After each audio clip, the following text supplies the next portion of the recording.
Hey everybody, welcome to another wonderful, infotaining, agitating edition of We All Be.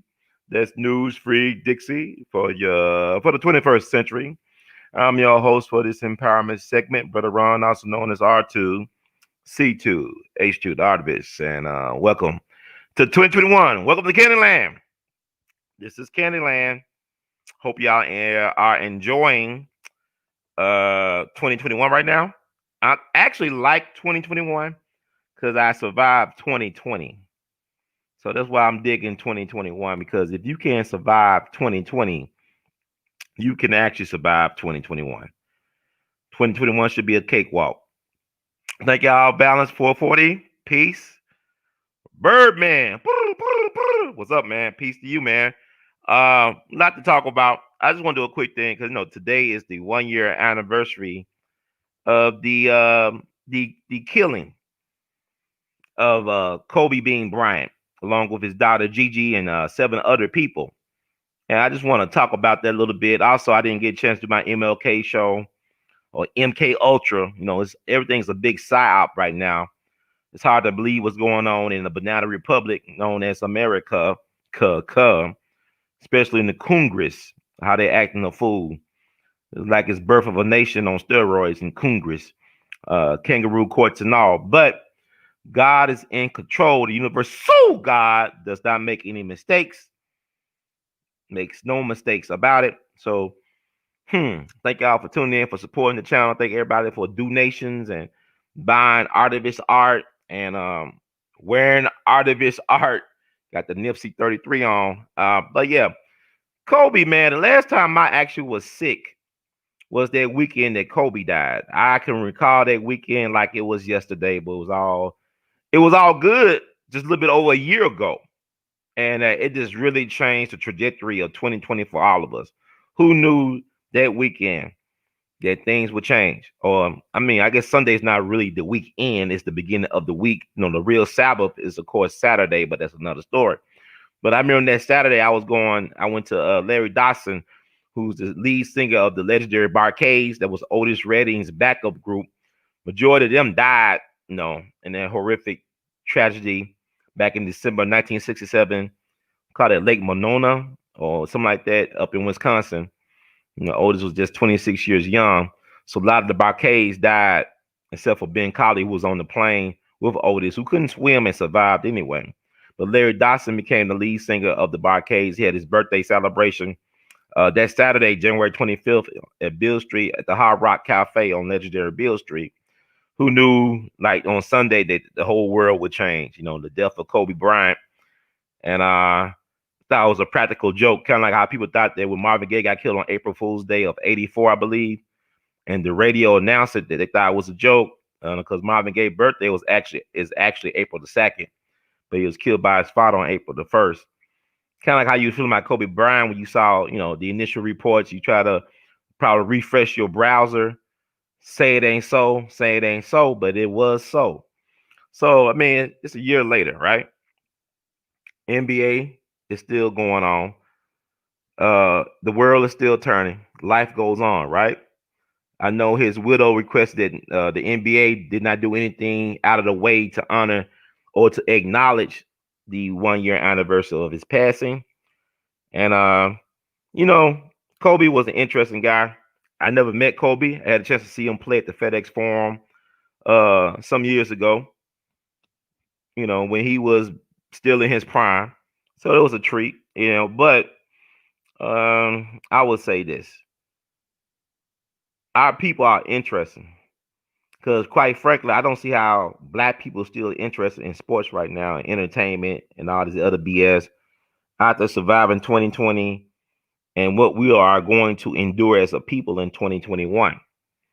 But Kobe, I will always believe that he was murdered, but it's hard to prove murders. It's hard to prove them, right? Most murders go unsolved. Kobe was making some very powerful moves and making some very powerful enemies at the same time. He was having all type of business dealings. One of his business partners was on the same board of a company as Jeffrey Epstein. Yes, D. Jeffrey Epstein, whose birthday was January 20th. the indoctrination, inauguration. Um, he was suing a big pharmaceutical company over the Black Mamba trademark. He was due in court that week coming up before that tragedy of a crash. I don't believe in car accidents and stuff like that. Like a friend of mine, the late great Mr. Emerson Abel Jr. used to tell me all the time, run, nobody dies a natural death in show business. Nobody dies a natural death in show business. Nobody dies a natural death in show business. Hank Aaron, no, they say he died of natural causes. That's interesting. I didn't know people could still die from natural causes in this era. Oh, pray tell, pray tell, pray tell. But before we get too far into what we're going to do, people always ask me about my art. I got this artwork on display behind me. It's really in honor of the late great Homer G. Phillips. Like I said, black folks, we don't really honor our heroes. To quote or paraphrase or this quote, Dr. Randy Short, we love our traitors but hate our heroes or heroes. He said hero, I say heroes. But Homer G. Phillips was a great black man who lost his life in the service of black people. His life was taken by black people, but who was the people pulling the strings? Homer G. Phillips was a lawyer up in St. Louis, went to Howard University, used to stay at the home of Paul Laurence Dunbar, the great poet, while he was going to Howard University, Howard in D.C. Kamala Harris' alma mater. Camelot. You went from Camelot to Camelot. Her alma mater, right? So he was more like a social engineer where he tried to help black folks get ahead in St. Louis. He actually took on the city to secure like $1 million in monies to build a colored hospital, because the hospital number 2 was crappy back then. Because you had the white folks hospital in St. Louis. St. Louis was very racially polarized and segregated place, even to this day. So he took on the city and made sure they get $1 million to give to the black folks to build this hospital that was state of the art. And before the hospital was built, he lost his life. He was on his way to work, waiting on a trolley, I believe, and 2 black men beat him up and killed him. They shot him to death. He was 51 years young. This happened June 18th, 1931. But let me play this clip because the hospital, I'll just play the clip. Jesus. And then we'll get on with Kobe. I just want to get this, because I like to teach y'all stuff. Stuff that you probably never heard. A lot of new black media. I love new black media, but a lot of us we focus too much on garbage. Garbage in, garbage out. But then I want to honor this ancestor, this righteous ancestor, and we'll keep it moving. But thank y'all for being so patient. And I call this work the New Testament, the crucifixion and resurrection of Homer G. Phillips. And this is We All Be News Free Dixie for the 21st century.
My name is Ronald Contreras II, but I go by R2C2H2, the Artivist. And the title of my work is the New Testament, the Crucifixion and Resurrection of Homer G. Phillips. It is a tribute to Homer G. Phillips, who was a lawyer in the city, who actually forced the city to allocate funds to build City Hospital number 2, which will be a hospital for African Americans exclusively. Unfortunately, he was assassinated by the powers that be back in 1931, but the hospital was built nonetheless and was named in his honor. And I think it's important to remember this man, because a lot of times when you mention Homer G. Phillips, people talk about the building, not the man who laid the foundation for the institution. He really sacrificed himself for the greater good. And I think there's another narrative to the Homer G. Phillips Hospital story that's not told. It played a pivotal part in the civil rights movement history. You see, Henry Hampton Sr. was the chief surgeon and director of Homer G. Phillips for a while. His son was Henry Hampton Jr., who was WashU class of 1960, who was the visionary behind the Eyes on the Prize documentary series, which talked about the civil rights movement history of this country, very innovative. And also, Homer G. Phillips trained Dr. T.I.M. Howard, who was at one point the wealthiest black man in the state of Mississippi, but also he did a lot for civil rights. He trained the Evers brothers, Medgar Evers and his brother Charles, Fannie Lou Hamer. He made sure that Mamie Till, who was the mother of Emmett Till, had a secure place to stay when she went down to the murder trial for her son back in 1955. And he actually built the first swimming pool for black folks in the state of Mississippi. So that's another history to that narrative. And that hospital trained more black doctors and nurses at one point than any place in the world. So that's why I did the piece.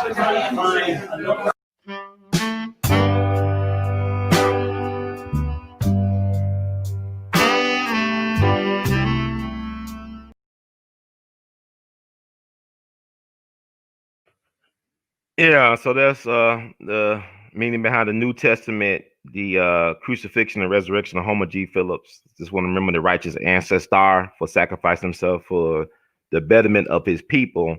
And we're missing it, and we're really missing that type of leadership to this day. We are missing that black manhood type of leadership at the local, state, and federal or national levels. And I know it's all just about this black girl magic in politics, but that's what real black leadership looks like, when a man put his life on the line for his people to create better accommodations for like all of his people, not just some of the people, not just for the one and only. Like, we like to celebrate one and onlys in 2021, which is ridiculous. It does me no good to make it when my people are suffering, because I can't have peace of mind because I have a conscience. So if I'm living good, I'm eating good, I'm doing well, and everybody around me suffering, it hurts me. It makes me feel bad. It makes me feel uncomfortable.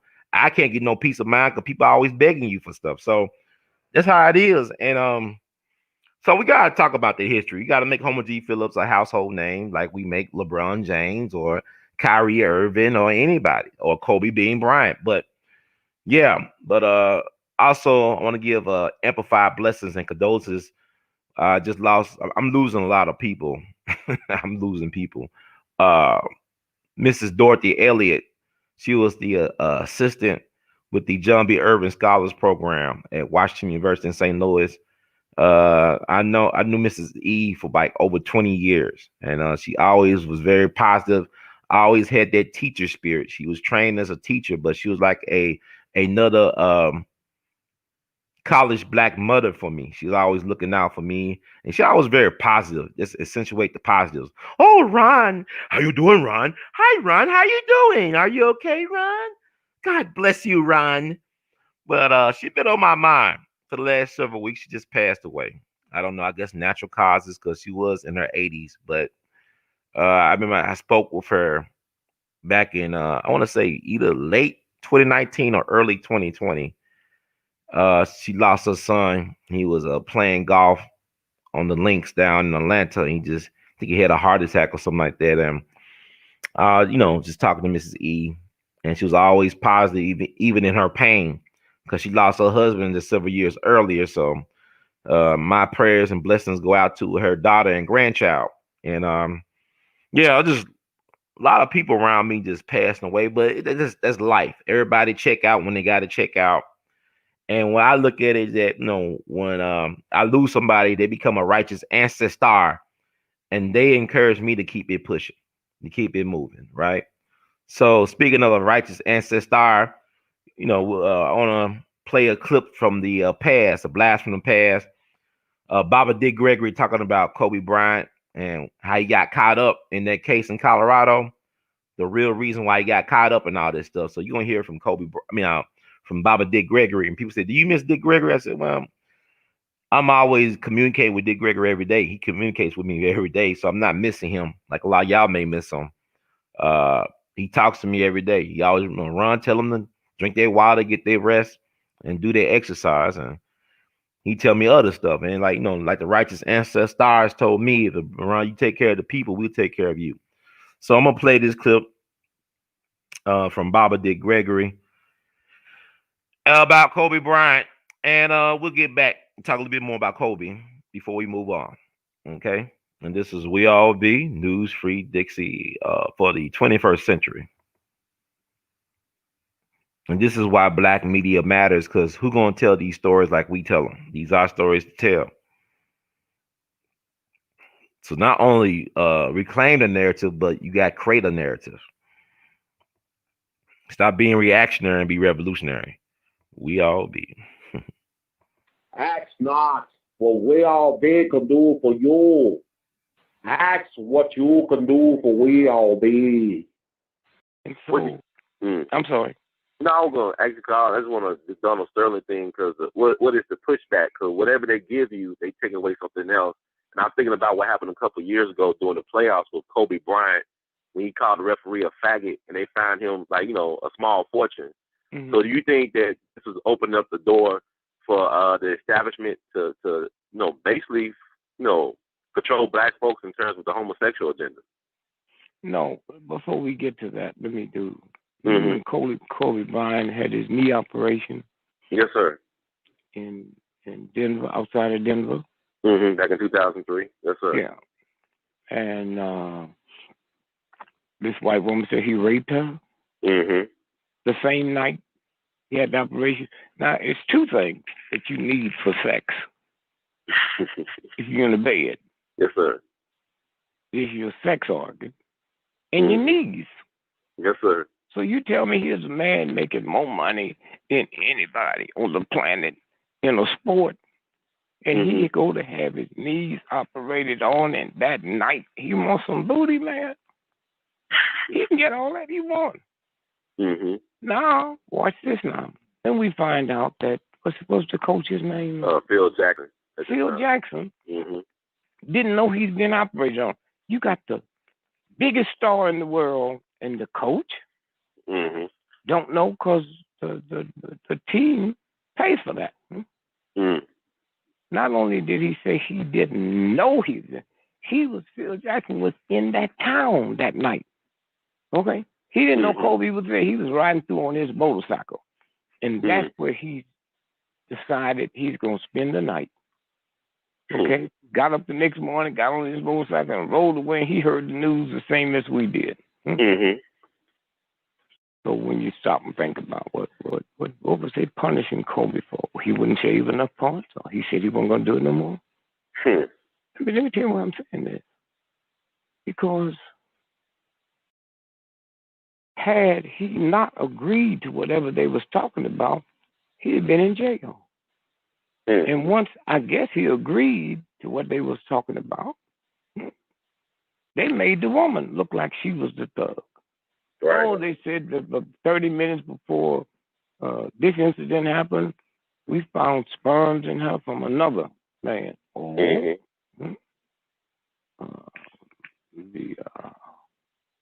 So same thing with not Magic Johnson, the other one that got suspended. Out of Chicago. Michael Jordan? Michael Jordan. His daddy was found dead in the car. No blood in the car. And he shot right in the chest, where blood was splattered all the way back to his house. But there was no blood in the car. That means he wasn't shot in the car. And yet until you have a Negro and a North Carolina Indian in jail now for something they didn't do. We got an unidentified. You all on the air? Hello. Hey, how you doing? Who is this? I think I know who it is. Who is this? This is Leah. What's going on? Hey, Dr. Leah. How you doing? What do we all be? Be quiet. I wanted to get on air. You were saying what you were saying about Kobe Bryant. And I wanted to know if you think that it has anything to do with the same link with Floyd Mayweather and the fight that he had last night with him saying that his fiance just had an abortion for twins. She just aborted 2 twin babies. And they're trying to make her look like she's the bad villain in this situation when he's the one supposed to be going to jail for something else. You know, did you guys hear about that? No, I didn't. I didn't see the fight last night. I didn't hear about that angle. Well, who said it? Who said that? Well, it was on Twitter. He tweeted that his fiance, he broke up with her because of the fact that she aborted their twin babies. Whereas his other ex-fiance, he went to jail for beating her up. And I'm saying, is it like what you're saying? Are they trying to make the girl look like she's the villain by having the abortion, aborting the twin babies? You know, flipping the situation. Well, they always have. You got a whole lot of men out there that swears against abortion, but if if he's married and got a family and get a 16, 17, 18-year-old woman pregnant, most of them would take them to the abortion clinic. They're not going to say, well, let me explain this to them. There'll be some, but that's always been. Well, I thought what you said was phenomenal when you said that they tried to flip it and make the girl look like she was the bad one by saying she had sperm in her by another guy. But I'm not going to hold you guys. I'm going to let you guys wait, let me say this here. Wait, wait. Maybe she did. Maybe that was part of the setup. They give women they can sit a trick up. Let me just tell you something real quick. In Vegas, they take top sports, predominantly black, to Vegas, and they set them up to what they call a beautiful woman, and they go to bed, and the woman said, well, you have any protection? Yep. And so they use it, and then immediately she jumps up and runs to the bathroom and take the condom off and put it in a little cooler. And then she remembers, oh, I got something to do. And she takes that downstairs, and there's a little truck, medical truck, waiting.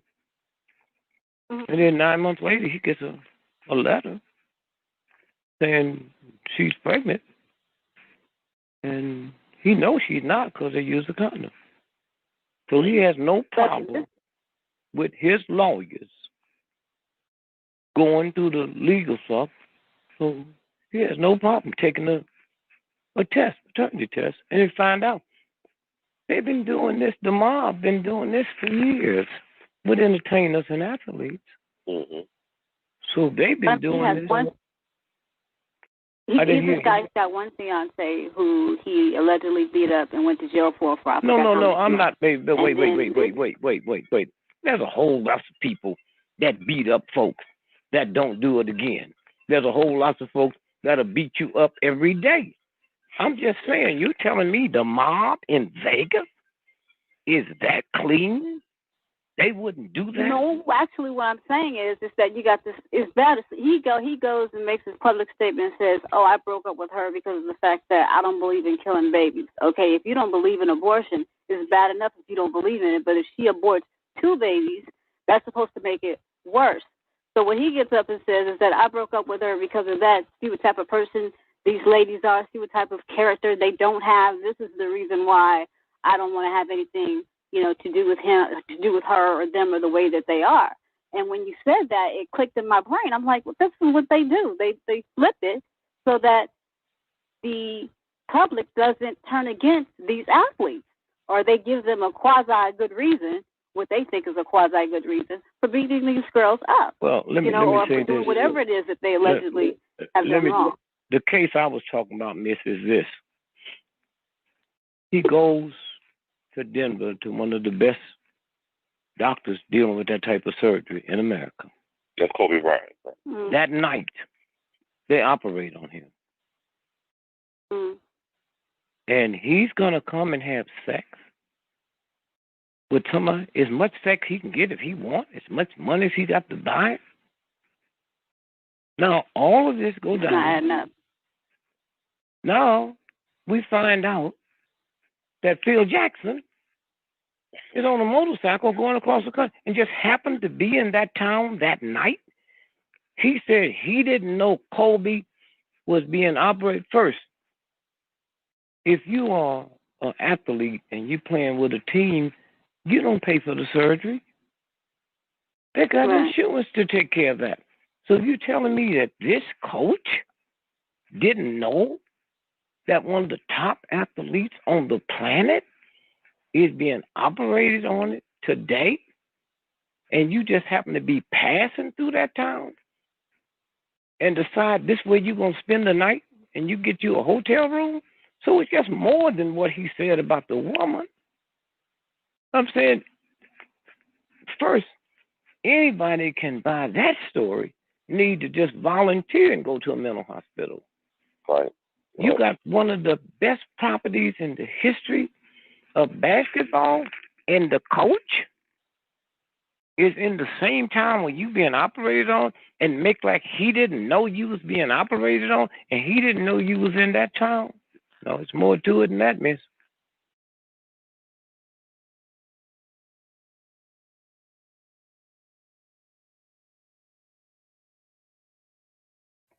And God bless the ancestor, Baba Dick Gregory, coming through from the grave and beyond, from the great grave beyond, with that nugget about Kobe Bryant.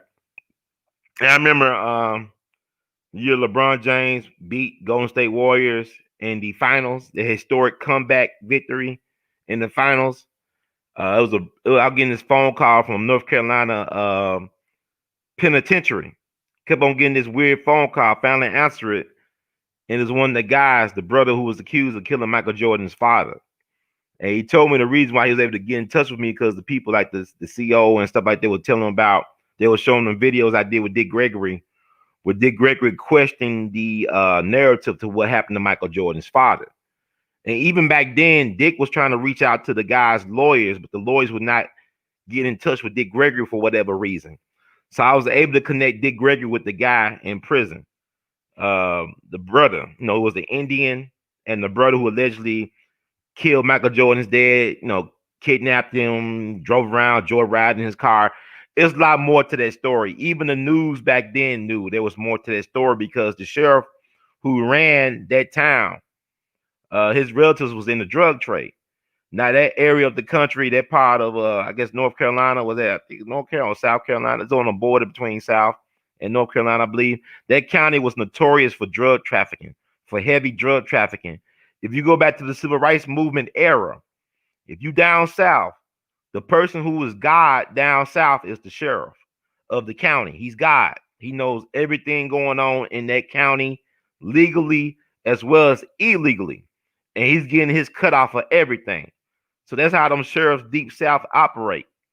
They lord, jury, executioner, all that stuff. They control it. So Dick knew then. Dick was an interesting character, man.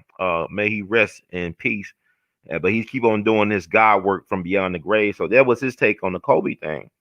And y'all still, I can't look at sports no more, man. I just can't, because after this past weekend, you can't tell me that stuff ain't scripted. Tom Brady, I'm gonna show you, coach. I'm gonna show you who's the greatest. I'm the greatest. He go to Tampa Bay, they have a losing record. All of a sudden, not only is he in the Super Bowl, but they playing in their stadium for the Super Bowl. The first time that ever happened. Mr. Brady. See, the way Tom Brady wins is how Donald Trump should be winning. To me, Donald Trump is Tom Brady of politics. But they cheating Donald Trump. But they cheating for Brady. I just can't. Look, please just tell us this stuff is scripted, man. Because y'all be getting all deep into, I can't get deep into sports no more like that. I remember when I was at school at Washington University in St. Louis. And the St. Louis Rams, they won their Super Bowl, man. We couldn't believe they won a Super Bowl. And Kurt Warner, he took over for Trent Green. You had Dick Vermeil crying.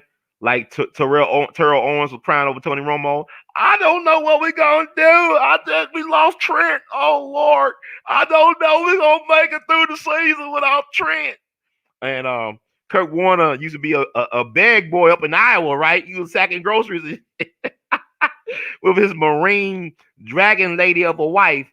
This man become the Cinderella story in one of the greatest Cinderella stories in NFL sports history, right? Led the Rams over Steve McNair's Tennessee Titans. And I was in St. Louis at the time that went down. The greatest show on turf, one of the greatest football offensive teams of all time. And then I remember when they went back in 2002 to the Super Bowl and they played against Tom Brady and the Patriots. And they lost. And like the whole city of St. Louis had the St. Louis Blues. Man, I was feeling down. The whole city was feeling down. Everybody had their hopes and dreams into these damn Rams. It's like they lost, we lost, but the thing about it is they still got paid. Kurt Warner played in another Super Bowl for the Arizona Cardinals. Almost won that against the Steelers, right? During Obama's first year, in office. And never again will I give my heart to these type of sports. Sports is just a distraction. It's bread and circuses. Yeah, y'all live and die by the teams, man. Y'all whole year or mood is dictated by how your team, how we did. And y'all not playing a down, not in a playing a possession, nothing like that. Y'all not even getting paid, not even a water boy. But yeah, y'all get all into this crap. And you look at Kobe, what happened to Kobe? I remember Kobe before that rape thing happened. Kobe was like well, how when you used to be able to go to the airport back in the day, and Tiger Woods was everywhere. Yeah, you had the CNN playing everywhere too, but Tiger Woods was everywhere. You walk down the airport, hallways, and it's Tiger Woods endorsing this and that. Tiger Woods everywhere. As soon as he got in some trouble when his wife beat him silly, allegedly, and he messed around with them IHOP waitresses. Tiger Woods is getting it with the IHOP waitresses, right? Everything changed. You ain't see no more Tiger Woods all up in the airport. Tiger Woods advertising this or that or on the TV. This is what they do. So Kobe was like the face of the league, right? He was like the next Michael Jordan, doing McDonald's commercials, all that stuff. As soon as that rape stuff happened, he became a villain. He embraced the dark side. He became the Black Mamba. And what's interesting is that the league cheated Kobe. He should have won at least 3 or 4 MVPs regular season. Easily. They only gave that man 1 regular season MVP. He should have won at least 3 or 4 of those. But it is what it's politics, man. But I don't get caught up in all that because it's a way to manipulate people's emotions. And I would advise people don't get caught up in it. They should tell the truth that this stuff is scripted. It's like a reality TV show, a soap opera, a wrestling is more honest than football. Cause you can't tell me, man, Brady, oh man, wow. It's so like a movie, man. See, the problem with movies is that real life, like everything's like a psyop, right? Everything's a psyop. Now you look at what happened to Kobe with the helicopter crash. They predicted Kobe dying in a helicopter crash in that thing called with a cartoon on Comedy Central called Chamberlain Heights or something like The Legend of Chamberlain Heights or something like that. No, I think about Wilt Chamberlain, but it's called predictive programming. See, they got you thinking that things gonna play out. See, things are playing out in real time, like the movies and stuff, but they kind of flip the script a little bit. It don't always come out like the way it does in the movie. But look up predictive programming, MK Ultra, Operation Mockingbird. Don't believe the hype. Bread and circuses, man. It's like Rome is burning because she got chlamydia, syphilis, and COVID and everything else. This is like Nero and Caligula's wet dream. This is Jim Jones's wet dream. Do y'all know the connection of Jim Jones to the California Democratic Party? Y'all know that connection. Research that connection. Jim Jones was like a demigod out in California. I didn't know he had that type of power. They say he could summon Jimmy Carter's wife, Rosalind Carter. Like he said, I want Jimmy Carter's wife to come see me. She come see him. This is before Jimmy Carter became president. I think when she was campaigning for Jimmy Carter. I mean, that dude had power. I didn't know Jim Jones was rolling like that. And then he was CIA. You know, Dianne Feinstein, right? The senator from California. I heard that she had the same type of gun that was used in the killing of Harvey Milk and the mayor of San Francisco back then, back in '78. Moscone. This happened just days after the Jonestown massacre happened. And Jim Jones had a political career in the Bay. He had a political position. I think he was over housing or so. I mean, it was crazy. I mean, they don't talk about Jim Jones connect. It's like they don't want to talk about how Franklin Roosevelt, when he was president, he actually admired Adolf Hitler. The American public respected, and they respected Adolf Hitler at the beginning. Franklin Roosevelt had a lot of respect for Adolf Hitler. You can go back and look this up. How he's a great man. This is before all this World War II and they invaded Poland and all that. But it's funny how they flipped the script like that. Same thing with Jim Jones. You had Harvey Milk writing letters to the President Carter, singing the praises of Harvey Milk. I mean, of Jim Jones. But it was Dianne Feinstein that found the bodies of Harvey Milk and Moscone, the mayor of San Francisco, right? But she had the same gun as a guy allegedly who killed Harvey Milk and Moscone, a guy named Dan White. See, in the movie with Sean Penn, they give you this BS explanation why he killed Harvey Milk. But my understanding, he may not have killed it. Y'all gotta look that up. I don't get too deep into that, but I'm just saying it's a game, right? It's a game. Be open. Keep your eye open. Keep your third eye open. Your eyes that you can see with, they lie to you a lot. You can't trust your lying eye, but open up that third eye. Get in touch with your intuition. But Kobe, man, that was a assassination, and it was key because not only do they kill you, the target, they kill your legacy. They knew Gigi was going to be his basketball legacy. And, Kobe was trying to make some moves in the basketball world. He was trying to get more involved in promoting women's basketball. His daughter was going to be a future superstar of women's basketball. I mean, she was already being groomed for that. She had the passion for it and the desire for it, right? And then I heard Kobe was getting involved trying to make a league of his own overseas in China. China is playing a very pivotal point in all of this, right? That week he supposed to testify in court against the big pharma company over trademark rights to the Black Mamba name, and also that week that Harvard University professor, they put out that press release from the Department of Justice talking about he was caught doing inside of giving trade secrets to China. Then they had 2 Chinese nationals who were spies. One was with military intelligence posing as students and scientists in America, stealing trade secrets and stuff from laboratories. Y'all can look all that up. All that happened the week following Kobe's death. I mean, all that came up after that Sunday. Crazy. But Kobe definitely, they took him out of here, man. He's like one of those cautionary tales like Sam Cooke and Otis Redding. They got too big for their britches. They were too confident and defiant. They didn't know their place. They didn't know they buried Kobe right in a place called Corona Del Mar. Come on, Corona Del Mar. And let me see. This Kobe thing is crazy, man. Cause I don't know, what good is it to talk about things and we can't control them? I mean, can we stop these things from happening? Or did Kobe make that deal? Because nobody dies a natural death in show business, not even Hank Aaron. He was show business to the end. That documentary, The Black Godfather, right? Clarence Avant. He helped Hank Aaron get a deal with Coca-Cola when he was pursuing that Babe Ruth home run record. When he was on the way to breaking Babe Ruth's home run record, he hooked him up a deal with Coca-Cola. Cause he was saying, hey man, he said, niggas drink Coca-Cola. Hook this man up. He's a superstar of the Atlanta Braves, about to surpass the home run king, the greatest white hopes, one of the greatest white hopes of all time. And Babe Ruth may have been a black man. There's a lot of evidence to suggest that Babe Ruth was a black man. Dick Gregory talked about this.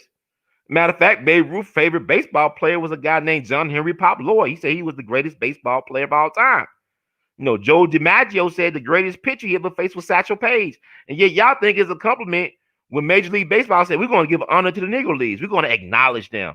Don't y'all know the Negro Leagues were way more popular Then the major leagues, when they brought over Jackie Robinson as an economic Trojan horse, they used Jackie Robinson to steal the wealth from black communities, from black baseball.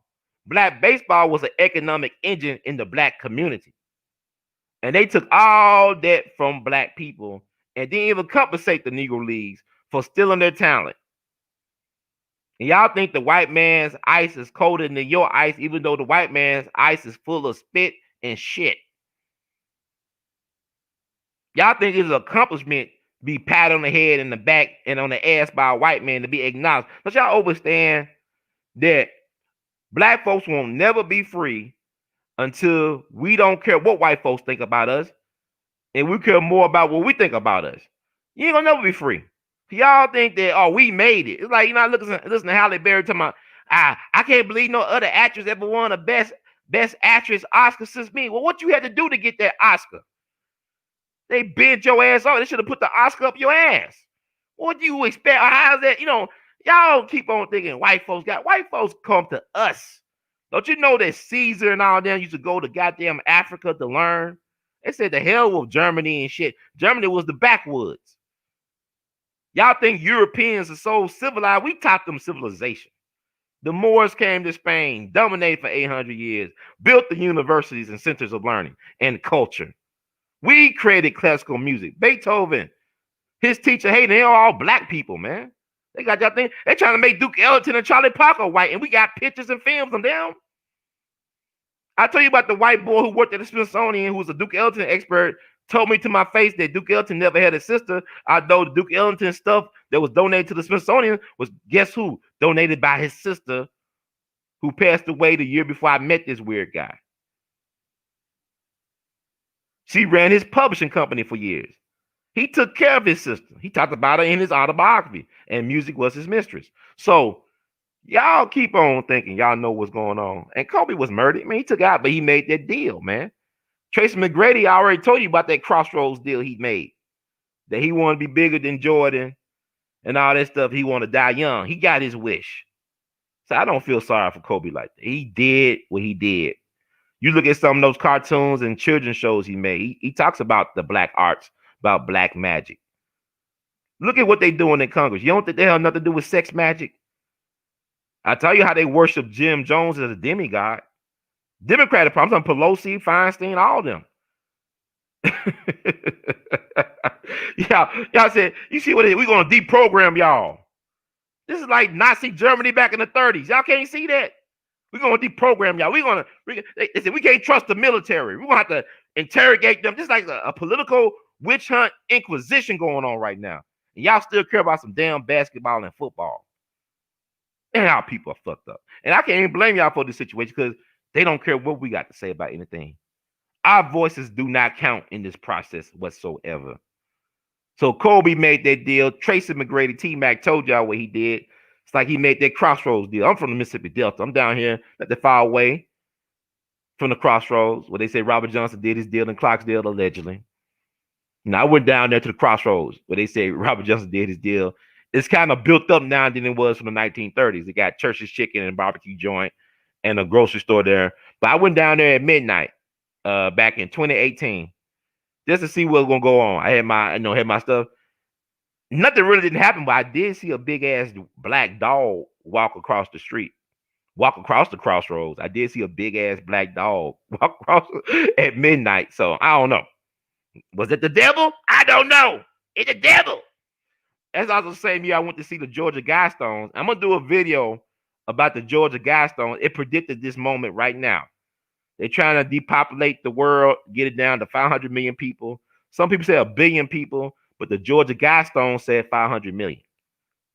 It's like the Stonehenge of America. It's down there in Georgia, not that far away from Atlanta. But anyway, yeah, Kobe made the deal, and they killed his legacy, man. Gigi. And I did something to honor Kobe in my way this morning. Like I be working out, I be running. Folks say, I don't believe run or how to run. I'm a big dude, but looks can be deceiving. And people always underestimate me my whole life. So I did my tribute to Kobe. It's was interesting, and I'm gonna share that a little bit, and then we'll move on from the Kobe. And I may revisit this Kobe thing with some guests and other things like that. People who are very passionate about this subject. But Bishop Larry Gaithers, his name Gaithers on YouTube. Bishop Larry Gaithers, he do a great breakdown. He got several videos about the breakdown of who took out Kobe Bryant. You need to watch those and save them in your archives while you still can, because they are censoring. Like I told people, a new black media might have to do a great migration, get away from these white man social media platforms and build our own, like the Negro Leagues did back in the day. You know, we a new black media league. You know, build our own league of our own, platforms of our own. But let me oh man, see if I can find this picture. And thank y'all for being very patient. It's a lot going on. Okay, I see it. Yeah, I gotta get ready to go to plantation. I got about an hour. Plantation. Yeah, that's me this morning. Like I try to run maybe 3 or 5 times a week. I take my vitamins, drink my water, work on getting my rest. But this is my tribute to Kobe Bryant. Like I actually can run. I wear like all type of shitty masks to work out, because where I work out at, you are required to have your mask on at all times. So I don't know what the point is to drink water or bring water in there or Gatorade. So what I do, I load up on electrolytes. I load up a whole bunch of electrolytes and water, and I just run for a whole hour. I just run straight. I run straight for a whole hour. I don't stop. The snot and sweat be running down my face into my mouth. I keep it going. This morning I was thinking about Kobe, man, and I read in honor of Kobe and the 8 victims on that death ride. So what I was doing, I would change the speeds, right? I'll make sure that whatever I change the speeds to, it will always add up to 9. Like if I go 3.6, 3 plus 6 is 9, 4 plus 5 is 9, 5 plus 4 is 9, 6 plus 3 is 9, 7 plus 2 is 9, 8 plus 1 is 9, and even got up to 9. So I'll just play with those speeds. So what I end up doing in 60 minutes, the last game that Kobe played as an NBA player was, how many points did he score? He scored 60 points, right? So I ran for 60 minutes straight without stopping. I burned about 1,410 calories. And then my miles end up being 6 miles, 0.29, 6.29 miles. So if you break that down, I say he scored 60 points in his last game. Then you add up the mile total, like 6 plus 2 is 8, 8 plus 9 is 17. 1 plus 7 is 8. That was one of Kobe Bryant's playing numbers. Now he started out with number 8 with the Los Angeles Lakers, ended up with the number, of course, 24. When he was playing high school, Lower Marion, he wore 33. But I said, wow, God is amazing. Because first I thought I failed, because I was trying to get my mile total to add up to 9 in honor of the victims of everybody who was lost that day. But it worked out, So yeah, so I'm gonna drop 50. I'm gonna drop 50 pounds. No, Kobe dropped 50 points or more. I'm gonna drop 50 pounds or more in honor of Kobe and myself. Because self-love is the best love. It's the foundation for all other loves. Been taking myself for granted for a long time. But yeah, I'm a big guy. But yeah, I can run 6 miles without stopping, man, with those silly masks on. So I guess I got some type of superpower. I know cats health my size, they can't run, they can barely get through 3 miles. Okay, so don't judge a book by its cover. I don't know about fat and fit, but I ain't sloppy fat. I ain't sloppy fat, it's muscle under there. So anyway, I think that's enough about Kobe for right now. Let's move on to Dr. King. Let's talk about Dr. King. I didn't have a chance to do my Dr. King stuff. I'm right across the street right now from the Lorraine Motel where they killed Dr. King. They shot him in his face. They allegedly finished him off at St. Joseph's Hospital. And I always tell people, y'all didn't get this book, The Plot to Kill King. Because it's nothing. They never update they blueprint. They do the same thing every generation. And like I said, they don't only just kill you, they kill your legacies. Like you look at the King family, how messed up they are. You gotta understand, you gotta understand that Dr. King, that the government was spying on Dr. King's family before he was even conceived. They started spying on Dr. King's family with his maternal grandfather who ran Ebenezer Church. The church his father eventually will run, Daddy King. But they were spying on, the government was spying on Dr. King's maternal grandfather before he was born. And then when he was at Morehouse, you had spies spying on Dr. King. Dr. King was a targeted individual. Like a lot of y'all say y'all was targeted individuals. Dr. King was actually a targeted individual. And he tried to flip the script and then got rid of him. But the plot to kill King by Dr. William Pepper, who was James Earl Ray's attorney at one point. Also, he's a friend of the King family. He also knew Dr. King personally. But he wrote this book, The Plot to Kill King, and lays out some of the stuff that happened, including allegedly Dr. King getting killed at St. Joseph's Hospital, getting spit on by the chief surgeon. Then they put a pillow over his face to smother him out. Not saying that Dr. King would have survived those injuries he got, but you can rest assured that if he did survive, he would have been a shell of his former self. He would have been a vegetable. He wouldn't be able to talk because the bullet ripped out his tongue, probably been paralyzed. So maybe that was a good thing. Like Dick Gregory said, it was probably a blessing that he just ended up dying instead of surviving, because had he lived, he may not be the legend that he is today. Think about if George Wallace would have died when that dude tried to kill him. There would be like all types of schools and streets and airports named after George Wallace. But he lived and he was in a wheelchair, and so people like that, you know how it be. But I'm gonna bring up the ancestor Dick Gregory once again. He's gonna tell y'all, make it plain about who killed Dr. King.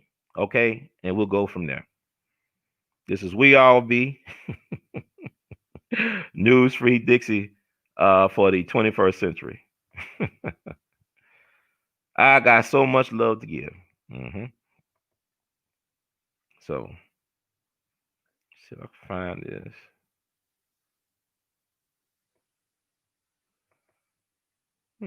Never can say goodbye. No, no, no, no.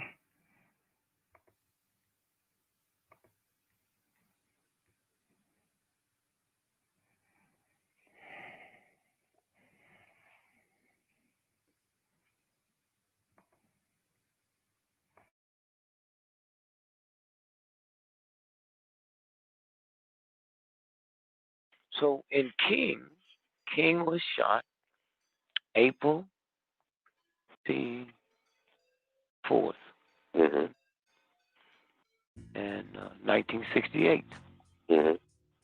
Well, we got hold to adopt a subject after action report. It's after the government go in and do something, and they make a report of the whole thing. Civil disorder operations. Lantern Spike, that's the code name. Lantern Spike. When did they go in, the 111 military intelligence? They went into Memphis on the 28th of March. Now, King didn't get shot till the 4th of April. And they came out April the 12th. They went in, set up the dirty work, and then stayed there long enough to see if anybody else they had to kill that might have seen something. Central Command Central, U.S. Army's Intelligence Command, Fort Hollenberg, Maryland. And it got 28 some pages. Top secret for official use only. And this is the whole action that they had. Military intelligence didn't kill him. The government set it up and put everything in place and had the folks they ordered to kill him. Missed, they was ready to take him out from a balcony across the street on Fire Station. So when you sit and you look at this here, and see,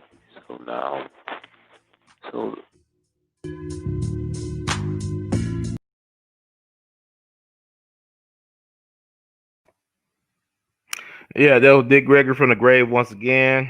And also, a lot of us, we tend to blame each other for, well, we are responsible when our people get killed like that, like Dr. King.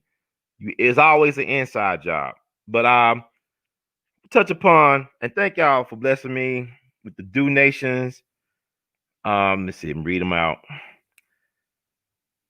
Sister Pamela Hyman, thank you so much. So Baba favorite and mine's too. Okay, I appreciate that. Let's see who else. Kelsey, thank you so much. Y'all be consistent donations. Truth must be heard. Keep feeding the people. I appreciate that. And but yeah, they can't get us without our help. That's the whole point. We helping them get us.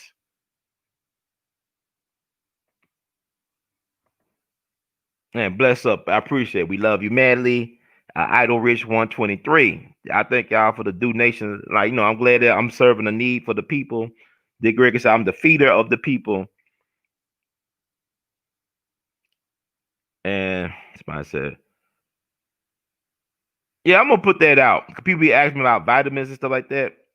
It's very important because a lot of food we eat, it's over processed food that we're eating.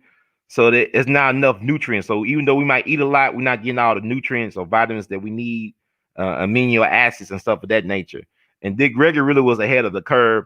Like I actually probably either do a show, but I'm gonna put out a list of things that I take. I take a whole bunch of stuff. I take almost about 30 things a day on a daily basis. Vitamin supplements, and also just other things like, get your rest, do your exercise, and you drink your water. A lot of folks don't like drinking water, but I put lemon juice in my water when I drink it, and I love drinking water. Keep me hydrated. I'm a big guy, I gotta drink water. Like I said, I run 6 miles 3 or 5 times a week, and I'm gonna do some other stuff as well as the year progresses. But I'm just now learning my body. I'm appreciating my body at 40 years old. Didn't really appreciate it when I was 20 years old. Took it for granted. But as you get older, you better learn how to do some things in moderation if you want to last. If you run just a marathon, this ain't a sprint. So yeah, you just gotta a lot of things, you gotta learn your body. You gotta learn yourself. Everything ain't for everybody. Body.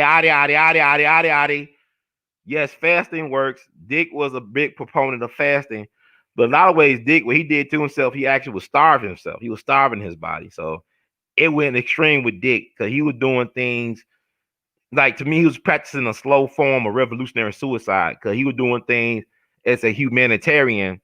But now, self-preservation is the #1 law of nature. So you got to take better, you got to take care of yourself. So I'm learning that right now.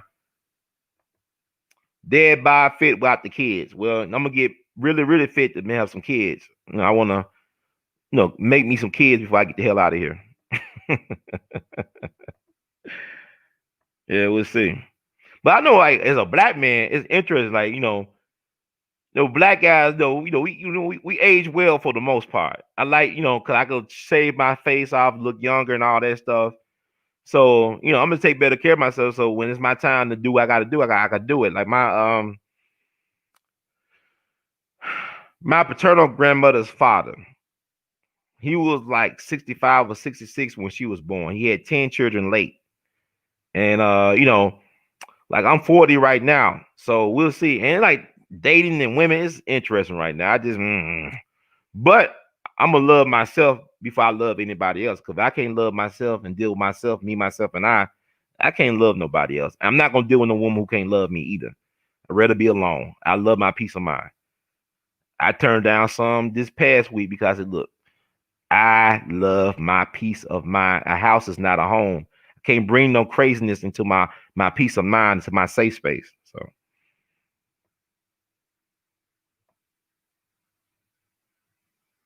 I got sea moss. I take sea moss. Somebody said, man, I take about 30 different things, man. I take about 30 different things. I take sea moss. I take all this stuff. I take stuff on a redundant level. Like I take that one a day, but I still take the zinc. I take the sea moss. I take the black seed oil. This is not medical advice. I'm just telling you what I take: turmeric, goalies, that apple cider vinegar, gummy bear stuff. I take elderberries. Take a whole bunch of stuff. But I'm gonna make a list because Bobby be on me. He said, "Brother Ron, share what you be taking for the people." Because the last time I was sick was actually the weekend that Kobe died. That's the last time I was sick. And I work in the cleaning business, so you got to keep your immune system up and on steroids. You got to keep the immune system on steroids. So I had a lot of people around me catching stuff like COVID. People I know died from this stuff, but my immune system is up. And then like exercising and getting the proper rest and drinking water helps as well too. So yeah. So I mean, y'all gotta take better care of your bodies. So I mean, we at war, man. Everything with white folks in their system is war. Every area of human activity is war. There's sex, there's food, there's everything, education. And but now I'm not gonna run myself dogged for a woman anymore. No, I still love women, but I'm not gonna. The simp in me will die this year. I'm killing the simp. Simp must die. It's survival of the fittest. If you can't keep up with me, tough titty. I don't care. No mercy, no pity. Tough titty.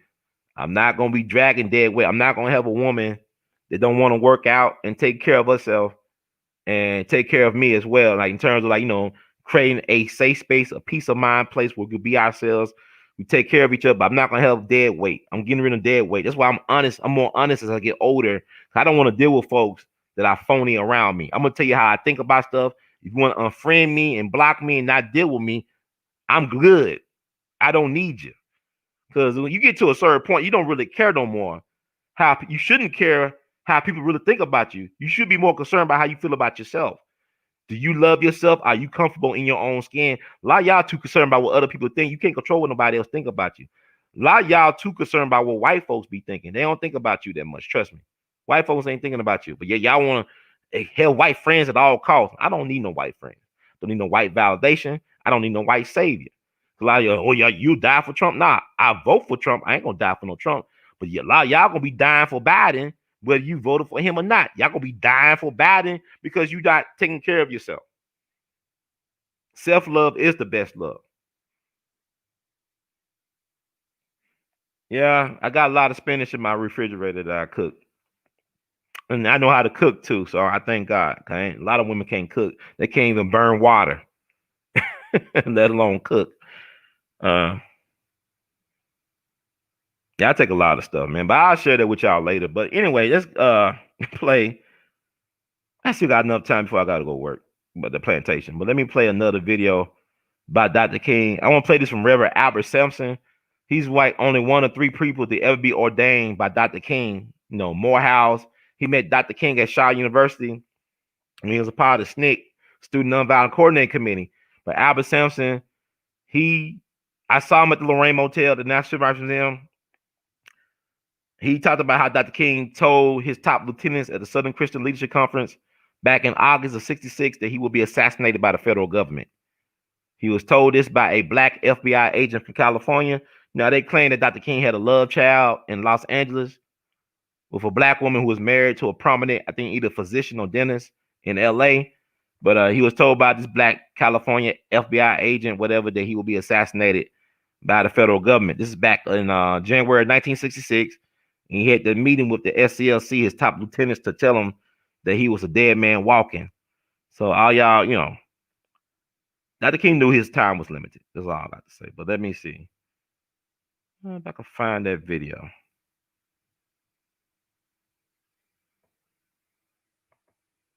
Okay.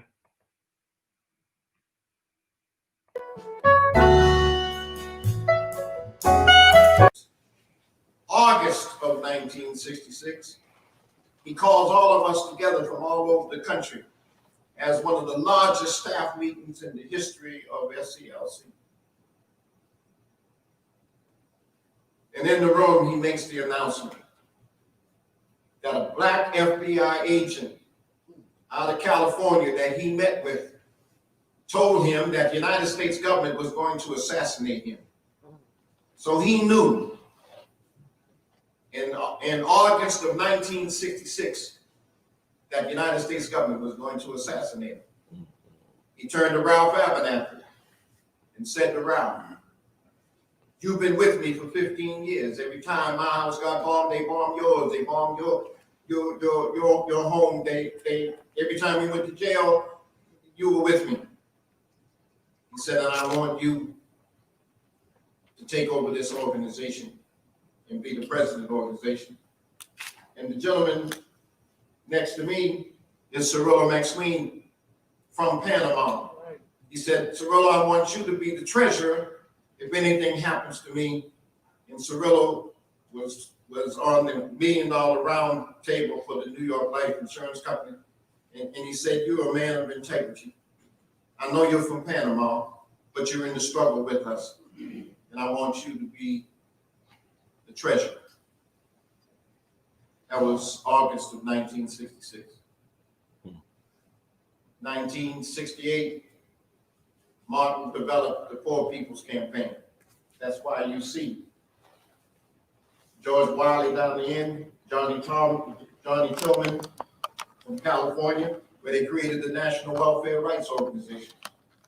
And those sisters came to Dr. King and said, "We want you to make on your program, we want to be built in to the Poor People's Campaign." Dr. King said, "No problem." Well, that's August of 68. I'm with Dr. King in Newark, New Jersey. He meets with Imam Baraka, Leroy Jones, for those of you who remember. Yeah. He just died 2 years ago, and I flew to Newark, New Jersey to be in his homegoing ceremony. His son is now the mayor of Newark, New Jersey. I got to Newark because I was Martin King's project director for the Carl Stokes campaign. Carl Stokes was the first black mayor of a major city. And then there was Hatch and Garrett. And then he promised Imam Baraka that they were going to come back after the Poor People's Campaign, and we were going to bring Ken Gibson into being the third black mayor. Let me hurry on. And here's what happened. When Martin King came to Cleveland, to Newark, New Jersey, people stayed till 10, 11, 12 o'clock at night. We had 10 or 15 churches waiting on meeting Dr. King for the Poor People's Campaign. We hugged. He went into the car after meeting with Imam Baraka. Drove through the hall in town to meet with Harry Belafonte. 48 hours later, we got the telephone call that they had assassinated Martin Luther King. We knew we were going to die. We thought it was going to be in Washington, D.C., right, and not here in Memphis, Tennessee.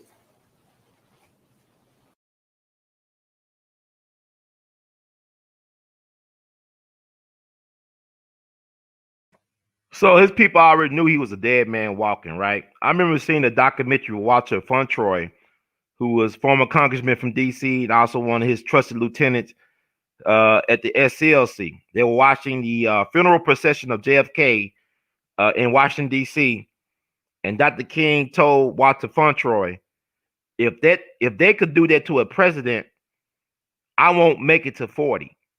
Dr. King was 39 years young when he died, but he had the heart of a 60-plus-year-old man because of all the stress he was under. So he was a dead man walking one way or the other, but he was not going to live that long with all that stress on him of the last 13 years of his life. And he was the most hated man by the media. And, let me play what Dick Gregory talked about, Operation Lantern Spike. See, they came into Memphis, March the 28th, and I believe he said they left April the 11th, 1968. So they came to Memphis, the military intelligence people, the military black ops, whatever you want to call it, came into Memphis March 28th, 1968. March 28th was the last march that Dr. King led in his life. It ended in violence because of Asian provocateurs. All skin folk and kin folk, y'all. So Asian provocateurs caused Dr. King's last march to end in a riot in Memphis, Tennessee. So they used it to try to discredit Dr. King as a man of peace, because the mainstream media, they hated Dr. King. They cared to assassinate Dr. King for the last 5 years of his life. And so Dr. King thought, I got to redeem myself. I got to come back to Memphis April 4th, the next Thursday, to lead a march. And he never led that march because they killed him. I guess they shot him at the Lorraine and they killed him at St. Joseph's allegedly. But the reason I bring up that march is because think about what happened January the 6th of 2021 at the Capitol, the so-called insurrection, the storming of the Capitol. There was some agent provocateurs in there, and they try to use that to discredit Trump and to justify doing this second impeachment BS, this political witch hunt, this kangaroo court. It's like they lynching Trump. Trump is a black man. This is a lynching. This is an extrajudicial killing, a political killing. You understand? Because this is unconstitutional what they're doing. There's no example of this. They ever done this in the annals of U.S. history. This is how black people are treated. So I don't, whatever. But I'm not stumping for Trump. I just think it's hilarious that black folks can't relate to this. But we can relate to everybody but Trump. We can't, empathize or have compassion for Agent Orange. Okay. But that's nothing new under the sun. So the same thing they did with Trump to try to delegitimize his claims and all this stuff, they did to Dr. King 50-something years earlier. You understand what I'm saying? So also in the aftermath of that march was a young teenager named Larry Payne. He was killed by the police in the projects of Memphis. Larry Payne is no different than a Mike Brown, George Floyd. This stuff been going on forever, black people. When we going to change the narrative? Larry Payne was a 16-year-old black kid that was killed by the police in front of witnesses in the projects. The police had the nerve to point a gun to his mama after they killed her son. The Memphis white power establishment ran her and her family out of Memphis, out of the South, like they did out of B. Wells.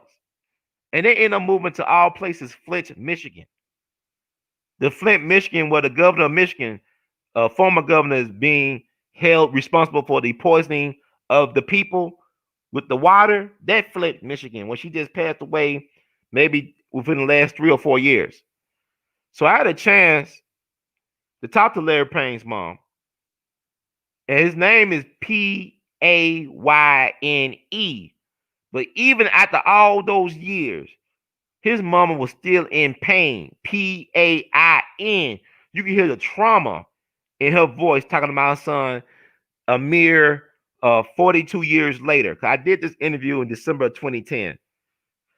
So I want to play that interview because Dr. King, he called the family and said, look, my condolences. And the next Thursday, he was dead. He was dead the next Thursday. So let me go ahead and play that interview I did with Larry Payne. I believe her son was in the background. He was traumatized. He was on all type of drugs. I mean, black folks, we've been through too much for us to just settle for symbolic victories. We've been through too much. You just settle, man. And the lawyer for the family was Irvin Salke. He was a white Jewish guy. That really was Salke. He was a good person. He was recently inducted to the Memphis Music Hall of Fame. He was not a musician, but he was promoter of Memphis musicians. I think he took care of the great Phineas Newborn, one of the greatest jazz piano players who ever lived, who was from Memphis. He went to Booker T. Washington High School, the same high school that Maurice White of Earth, Wind, and Fire fame went to. And also Lucy Campbell taught there for a number of years. That's the mother of gospel music. But he was Phineas Newborn's manager, I believe, Irvin Salke, at the end. Or he took care of Phineas. And also, he was one of the founders of what became known now, or what is known now as the Beale Street Music Festival. So Irvin Salke, I tried to talk to him about several years ago before he passed. But he's been, I guess he was sick, whatever. Convalescence home, hospice care, or whatever. But anyway, let me play the interview I did with sister mother of Larry Payne. And then we gotta tell our stories, y'all. Don't wait for white folks to tell your story. Y'all wait for white folks to acknowledge y'all. You need to acknowledge yourself and love yourself and tell your story. So I'm gonna play the interview. And this is We All Be Newsfeed Dixie for the 21st century. We'll be right back.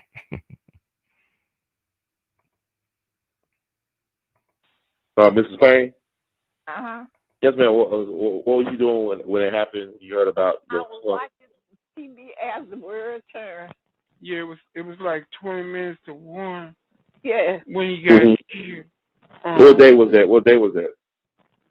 That was March the 28th. Was that a Thursday, Monday? The 28th, March the 28th. Because that's that day that Dr. King had that march downtown on Beale Street. Yeah. Because they took us, they closed the schools down that day because I was going to the Rose and they closed that school down that day. Okay, so they had that because he was marching and they had like a little riot down there. Some people infiltrated that march and they had get Dr. King out of there because the police was down there causing trouble down there too, and Larry was down there at that march. So this is you Larry's brother, correct? Yeah. What's your name? Calvin. Calvin. Okay, Mr. Payne and Mrs. Payne, Lizzie Payne. So Larry was involved in the march. He did actually participate in the march. Yeah. Yeah. He was down there. He went to that march. Yeah, because they had Dr. King down there and they had to get him out of there because they started looting down there. These are the people started looting on purpose. You had the provocateurs in the crowd. No, started looting them stores when that riot started. So you have the people that weren't about the movement or about the march. They just want to stop trouble. Not to loot them stores. Okay. And so what happened? So how was the only person that ended up getting shot or killed that day? I mean, what was the circumstance? Like, what is the story? Remember, he came to your apartment, didn't he? Yeah. And he told you he was going to get him a pop. He said he'll be right back. Mm-hmm. And Mother stayed in the Flower home down here on Mason Street. And I was watching as the world turned. Yeah, she was watching that soap opera as the world turned. Went off at 1 o'clock, and it was 20 minutes to 1 when they did that. And a lady named Vera, he wasn't gone no more than what?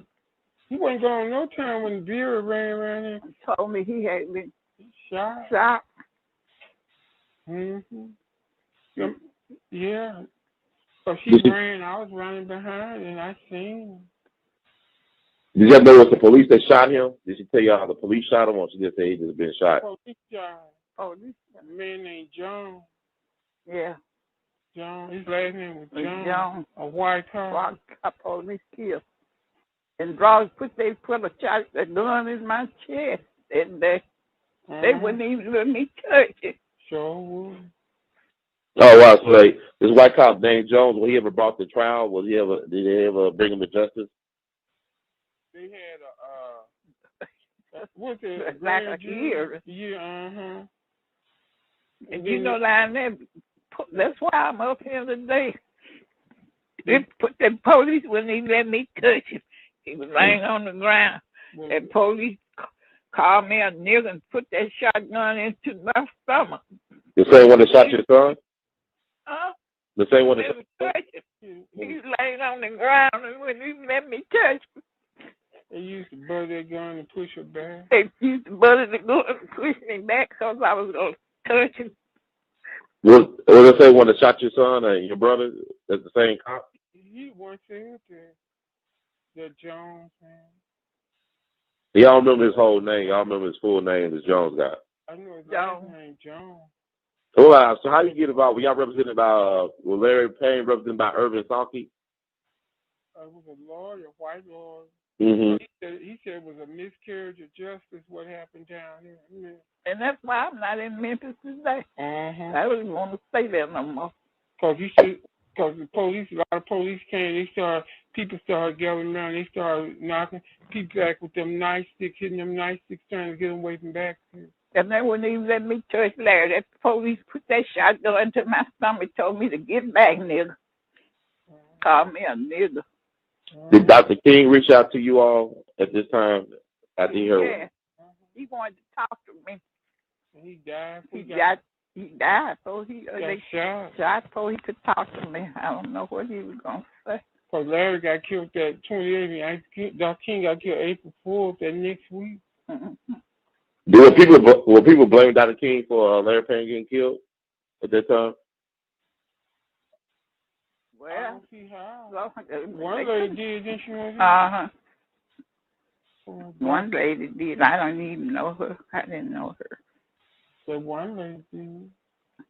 I mean, it's 40-something years later. I mean, the cold case initiative with the FBI, the Emmett Till bill got passed a couple years ago. Have anybody from the FBI or any Justice Department people reach out to you all to try to solve this case? My sister's down there in Memphis. They have talked to him. Yeah, some man came out the woodwork. You know who he was? Some black guy. Talking about when he was 8 years old. Talking about what he saw.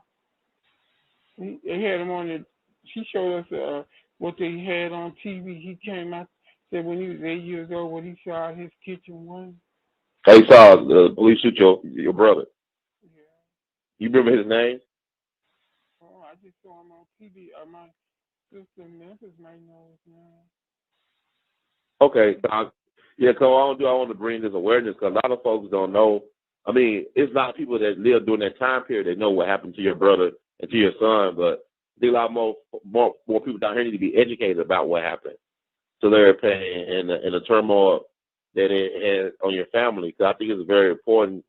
And the thing about it is trying to get some pressure so they can open up this case again to try to bring. Yes, ma'am. They wouldn't even, excuse me, Larry was lying on the ground. They wouldn't even let me touch him. That police put that shotgun on my stomach, told me to get back, nigga. Well, he's still alive. Can you tell if he's still breathing? He was lying down there, had been shot lying on him. Yeah, big old hole. Had a big old hole in his stomach. He shot him with a shotgun. Mm-hmm.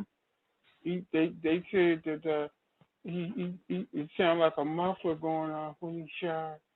Because he shot him up against the boiler room door at the Crowder home.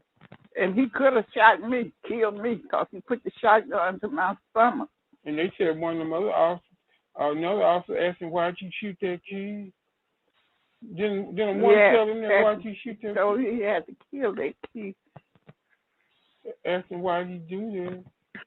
Wow, so there's an officer actually witnessed. Did any officers come forward to the family or talk to you all? I mean, anybody? Oh, black ones did. Mother told him get the out of her house. They sent some black ones to her apartment. Remember them 2 black detectives they sent them? Uh-huh. You told them get out your apartment. They was trying to white code it. But they thought they sent some black cops there that they was going to smooth things. How you smooth things over killing her son? Larry wasn't no violent person. Joe, He wasn't violent. He ain't never been in trouble. He ain't never caused no problem. And somebody had broken our Sears and he was at the wrong place at the wrong time. He said he was going to get him a problem. Next thing we know, a neighbor, Bill Brown, ran and told her that police just shot her. Wow, that's amazing. He wasn't gone 15 minutes. He wasn't even gone 15 minutes. No, the store wasn't up. The store was up on 3rd. Mm-hmm. Sears Roebuck, up on 3rd Avenue. Mm-hmm. And they planned it. They trying to say he had a knife. He didn't have no knife. Mm-hmm. Wasn't no knife there when we. They wouldn't even let me touch him. He was lying on the ground. That police put that shotgun in my stomach, told me to get back, nigga. Mm-hmm. That's crazy. I'm sorry to hear this. So, what type of person? I don't know what type of person Larry was. It's like he was like a very nice person, he was a very obedient person. I never had no trouble out of it. Quiet. Mm-hmm. He was quiet. He helped. He tried like to help people because they had. I know they had in the newspaper. They had a picture of him watching the police hit a guy with a nightstick. He stood there. Why? It was in a Memphis commercial appeal paper. Mm-hmm. Because my sister had showed us a picture of where they showed him. Police had a nightstick hitting another black guy with him. He was standing there watching. They said hours before he died and stuff. Oh wow, that's crazy. They wouldn't even let me touch him. The police put that shotgun in my stomach, told me to get back there, called me a nigger. I never will forget that. He's lying on the ground. Yeah. So what month did y'all move? Y'all moved that same year, right? Y'all moved out of Memphis to Flint, Michigan. It was in 1970 January. So Larry got killed in 68. And We got getting harassed from police or anybody from police department after your son and brother got killed. That police put that shotgun in my stomach and called me a nigga, wouldn't even let me touch it. And my child laying on the ground. they let the lady across the street bow down and touch the side. She was supposed to be some kind of, they let her do a part for his mom. Let somebody else touch him, but wouldn't let me touch him. Memphis police was dirty. That's why I'm not there today. I didn't want to live, never want to live in Memphis no more. So what can Memphis do? I mean, what y'all want from what can the government of Memphis do to try to rectify some of what happened? They can't bring Larry back. What should they do? Tell the truth. Tell the truth. Y'all want them to tell the truth? Right. But they said police officer that killed him, he on death's door. They said he was down. He got nurses around the clock coming. So he's dying right now. He's on a deathbed, really speaking. So they That's what the FBI said. But they have not publicly called him out. So this is insane. I just really feel sorry for what happened to Larry and to the family, because y'all never been the same since then. No, that's why I'm up here now. Because we had went down there in June. My other brother died, and I know somebody got up and said the state of Tennessee owe her a big apology for what they did, and because it was all over Memphis. Larry was just a child. The police in Memphis was terrible back then. They put that shotgun in my stomach. Then he wanted me to touch my child laying on the ground. I mean, I'm sorry to hear that. It's very painful. I mean, a mother's love for a child. That's very inhumane. I just want, can y'all give me some other folks who be willing to talk about this case so I can put together something to help push some awareness with other people? My sister, Carol Payne. You Yeah. in Memphis? Yes, sir. She live in Memphis, Carol. All right, let me get her number. I mean, get some pen and paper down, because, like I said, I do TV and radio down here. I didn't know about this case. So I started reading about it online in the commercial field. It is a story about it 2 years ago. And I'm surprised it didn't get in more place than what it got, but it don't surprise me. But it still does surprise me. Well, that's why I'm not in Memphis. I didn't want to move way up here. I don't blame you, ma'am. And Memphis kind of, it's crazy like that. That was some bad times. But they're trying to get Dr. King not to come back. And Dr. King had told me he was going to come back and talk to me, but he didn't make it back. Yeah, because when he gave that speech at Mason Temple, he spoke to you up there, didn't he? He said he was sorry. He said he was going to come by and talk to you. Yeah. And he gave her his condolences and stuff. Oh, man. 6 days, Larry Payne and Dr. King, huh? Wow. Dr. King. And I just learned, I never will forget how that police treated me. Yeah, police. Or that shotgun in my stomach. You wouldn't even let me touch that laying on the ground. By boiler room door. It was by boiler room door. Call me a nigga. Well, I'm ready. You say you're Carol Payne? Carolyn Payne. How you spell that? Carolyn? C. A.L.L. Okay, Payne. So what's the phone number? Area code 810. 810. 550. 550. 6719. 65. What is it? I got 810 550. 6719. 6719. And she lives in Memphis? Carolyn. So I'll call her. And so I'm just trying to get all this together, because I think it's important that people know about this case. And so, like, it won't be lost. It needs to be known. What happened to your son and your brother on March 28, 1968? Yeah, because Globe was the mayor down there. Henry Globe, he was the mayor down there back then. Yeah, I know. Yeah. All over them it was all about that garbage truck. Dr. King came in and helped them garbage people. And they still got their benefits. They actually are complaining. They about to retire now. A lot of them guys But they don't got the benefits that Dr. King came down there and sacrificed his life for. They ain't got it. They don't got it. They complain. I mean, but they could. I don't. It is weird, man. It's weird. I guess I did the right thing by leaving. I mean, people it's like just like a guy came down there, he died. They help you out, and you still don't get the mission done. And so a lot of them guys they complain about now they're getting phased out because they're trying to automate the garbage can system or the garbage system. Oh yeah, because I remember when they used to didn't let them go inside in the lunchroom. They used to have to sit in them trucks or stay outside them trucks. Yeah, those 2 guys got killed. Yeah, in the compactor. Exactly. Well, I just like in the back of the truck. y'all want to add anything? On TV. Yes, definitely. I want to ask y'all want to add anything else before I let you go. I want to thank y'all once again for taking the time out to talk to me. And I mean, like I said, I'm put together a story on this, and I'll give it to y'all a copy. Yeah, I cry every day. Yeah, because she was going to the cemetery. She was going to the cemetery every day. Anybody that took her, she was going out there every day. Who was that? Your mom? She's going out there every day. Oh, wow. She got out there going out there, and they started taking its toll. I'm sorry to hear that. It's a horrible thing to see something like that. It was, because from what Memphis was terrible back then. The police was a sham. And the police put that shotgun in my stomach, call me a nigger. But I know one of the white cops did say, "Why'd you shoot him? Why'd you shoot that kid?" You don't remember? He never said his name. Y'all know his name. The white cop who asked the other guy. He was looking at him. He said, "Why'd you shoot that?" And he was standing over with that shotgun. And put it to my stomach. They wouldn't even let me touch it. Put my hand on it. He was lying on the ground. But they let Parker's mama do somebody wasn't no kid to it, but they wouldn't let me touch it. And then when the ambulance came to get him, that white ambulance attendant said, "Ma'am, you can come on, go with us." Mother said when she got an ambulance, Larry kind of held his head up a little bit, and then he just dropped. Oh, wow. What hospital did he end up going to?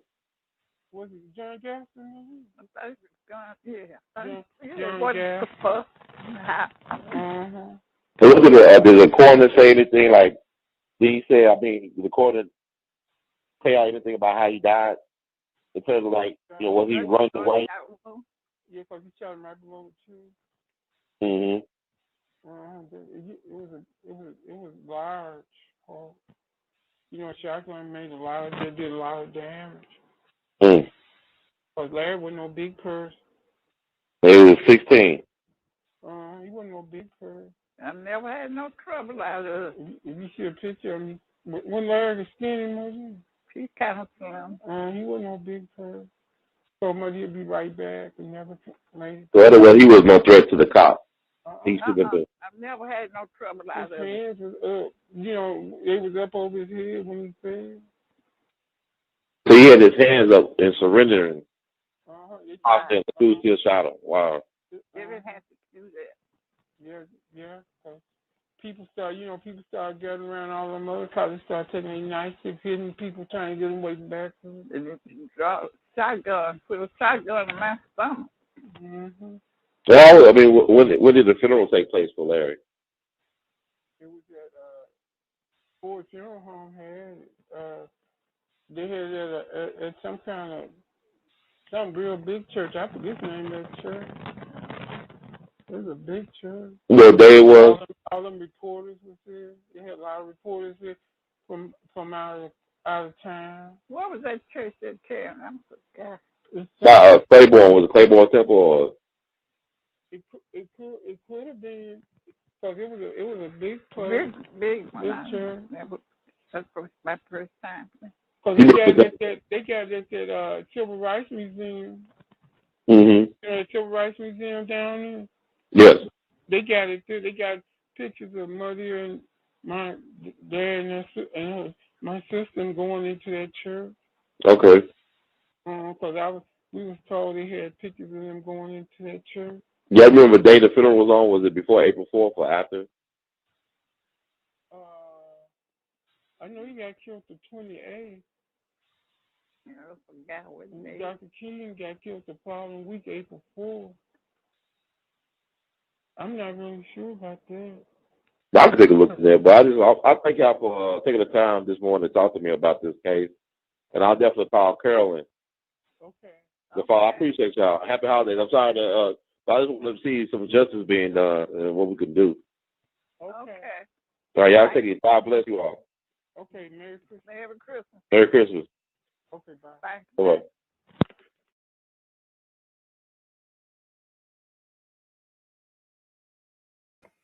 Yeah, it's tough, man. That's a tough case about Larry Payne. That was his mom.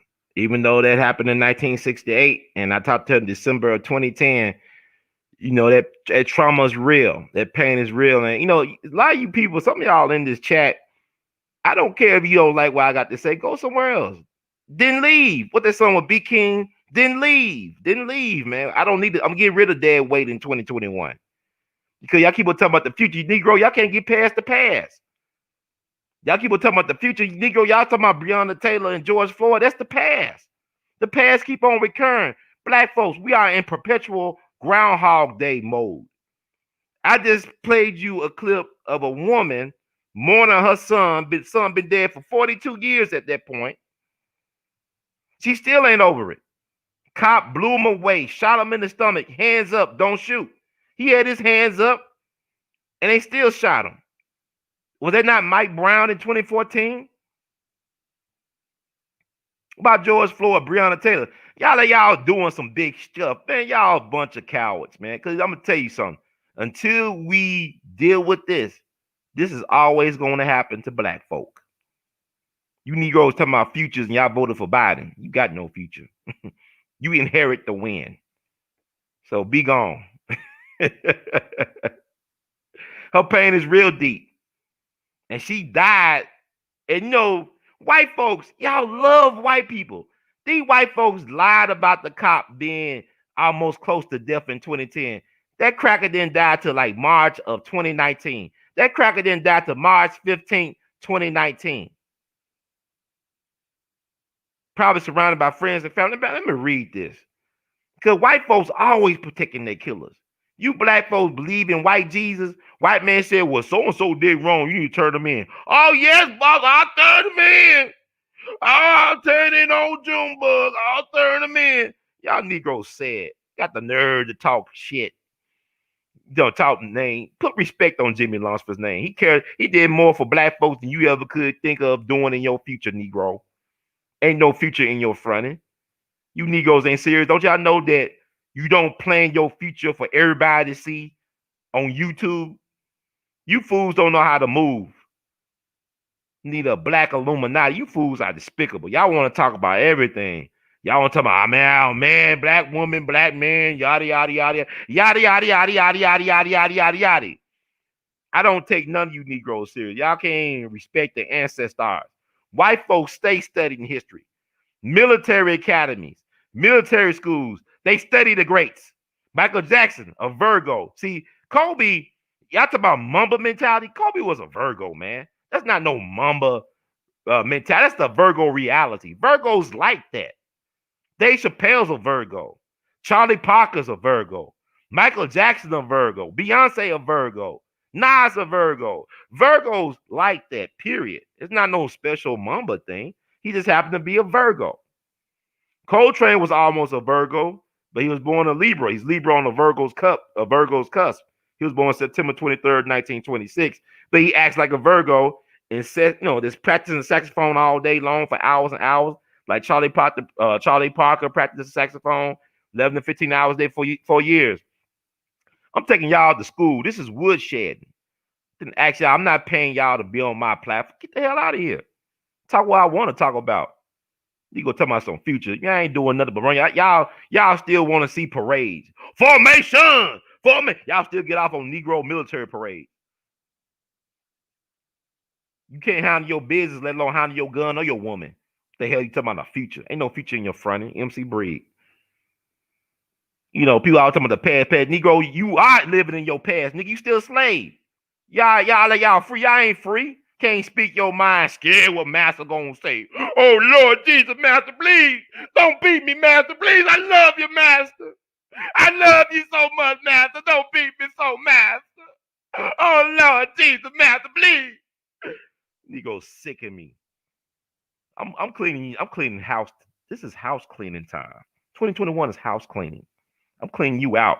I don't want you near me. Scared niggas get niggas killed. You know anything about military? You a coward. Stay away from me. I'm cleaning you out. Don't need no coward around me. Get the hell away from me and my channel. I rebuke the devil spirit. Oh no, Master, please, Master, don't make us go away. We don't want no freedom, Master. We want to stay around you, Master, Master. Oh Lord, Jesus, Master, Master, please, Master. People still getting killed by police. Talking about we don't think about the future, nigga. You don't got no future if you afraid to drive down the street. When a cop get behind you, you have no future to talk about. Then you teach your kids to be scary. Out here screwing and having more cowards. We don't need no more cowards to be. We need to die out. Cowards need to die out like the dinosaurs. All this hanker-head chiff crap. Oh, Converse and Pearl. Oh, Lord Jesus. Oh, Lord. Who gonna win the Super Bowl now? All you Negroes talk about food, sex, and sports. Talking about future. Food, sex, and sports.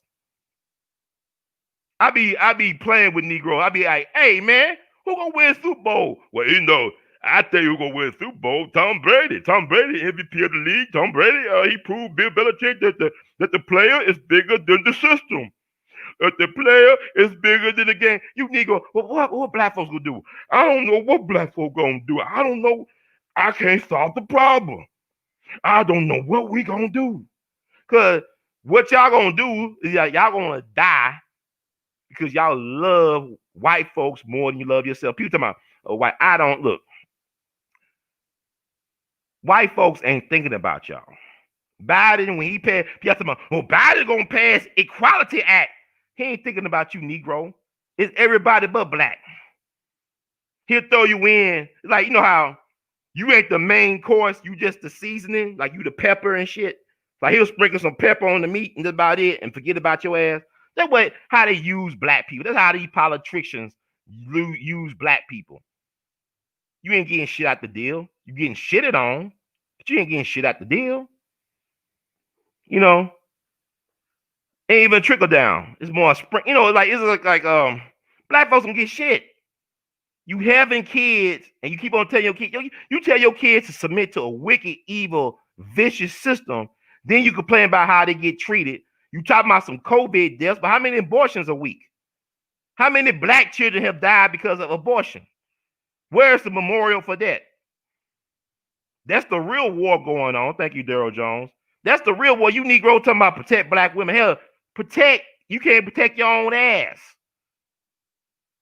You up here just dancing and shit, twerking on the Washington Monument, talking about it's liberation. Ain't Washington own slaves? These not own slaves? How are you twerking on the Washington Monument, which is a phallic symbol of sexual liberation? Niggas confused. And then Negroes, you want me to take y'all seriously. I'm talking about Larry Payne and Jimmy Lunsford and what really happened to Dr. King. Y'all talking about, man, we upset that you were twerking on the monument. How many of you black women be twerking on some dick? Some white diggalang. Some daggalang. In love with that white D, that vitamin D.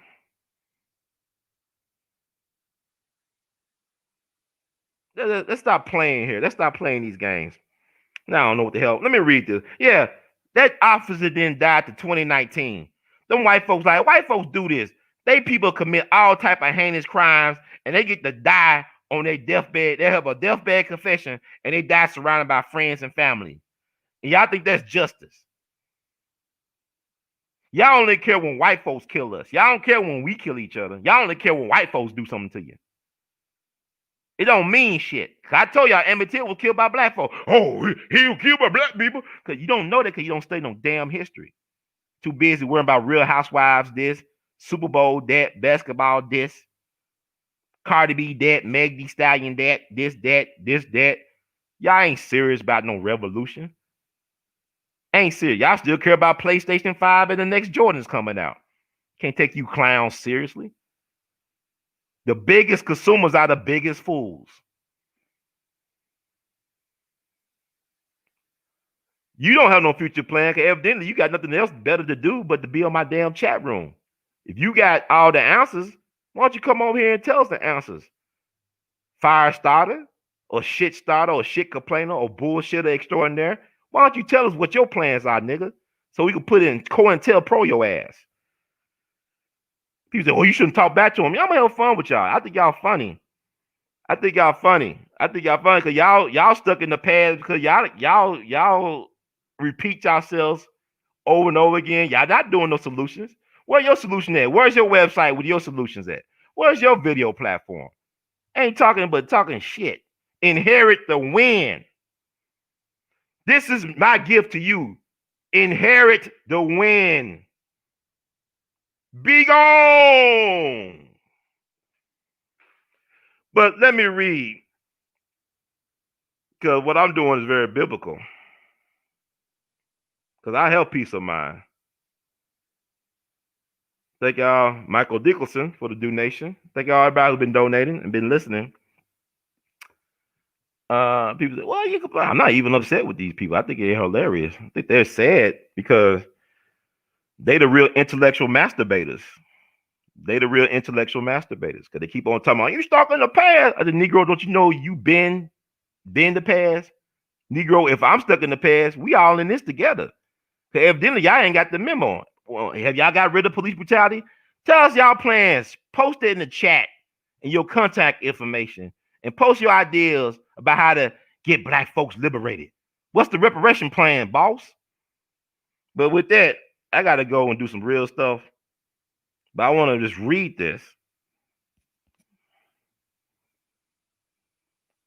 Read this right here. Look, I'm going to tell y'all this. Y'all keep on thinking y'all going to get Bitcoin free.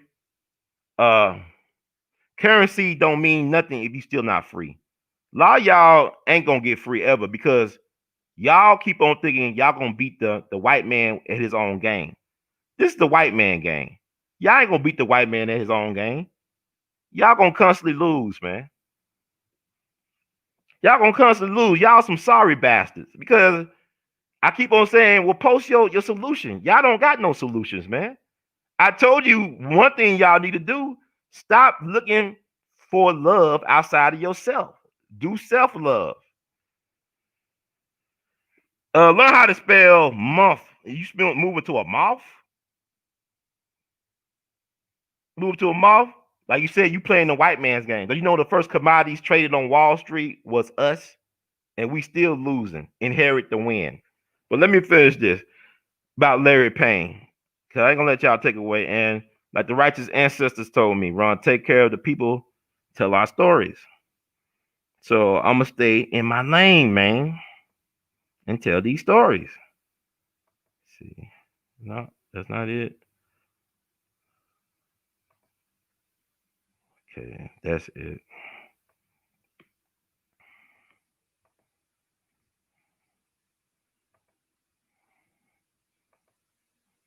After today, I'm through addressing assholes. I'm gonna let an asshole be an asshole. I'm through addressing the assholes. But let me pay honor to this ancestor who didn't ask to die. But Leslie Dean Jones, the officer who killed them, didn't die till March 15th, 2019. And the paper didn't talk about it till April 4th. So let's read this story. Police officer who killed Larry Payne in 1968 sanitation strike has died. Now, mind you, they were told that the officer was already dying back in 2010, but it took him 9 more years to die. Took him 9 more years to die.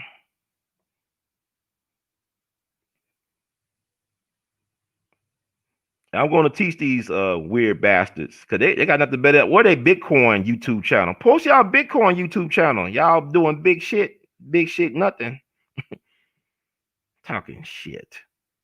But anyway, Leslie Dean Jones, the Memphis police officer who shot and killed 16-year-old Larry Payne during the sanitation workers strike led by Martin Luther King Jr. on March 28, 1968, died on March 15, 2019. He was 76. Jones's obituary says that the former Marine and retired police officer passed away in Somerville, Tennessee, and enjoyed fishing, watching television, riding horses, shooting, and hunting deer.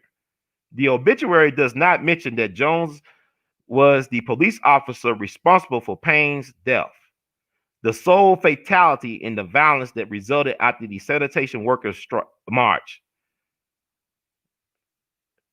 The Commercial Appeal Archive cites multiple witnesses who said that Jones stuck the barrel of a sawed-off shotgun in Payne's stomach and fired, even though the teenager had his hands up as he emerged from the basement in the Fowler Homes housing development, asking the officer not to shoot. Man, same old story. Y'all talking about, we're talking about the future. You got no future. You live in a nightmare on Elm Street. You live in a Groundhog's Day, fool. No damn future for a coward. Jones told a Shelby County grand jury that Payne came out from the basement welding a large butcher knife in his hand, a statement denied by multiple witnesses to the murder. The grand jury declined to press charges.